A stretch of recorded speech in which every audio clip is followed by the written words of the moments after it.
Hello and welcome back to the channel HardReset.Info, and today I'll tell you how to chat with AliExpress customer service phone number.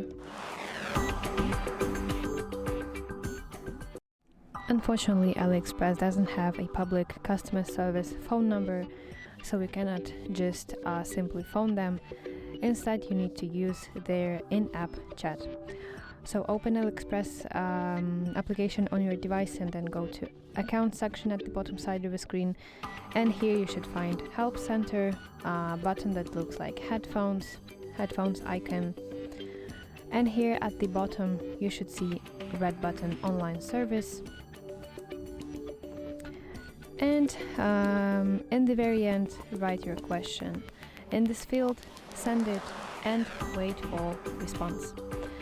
So that's it. I hope you find this video helpful, and if so, please leave a thumbs up and please consider subscribing to our channel. See you soon. Bye bye.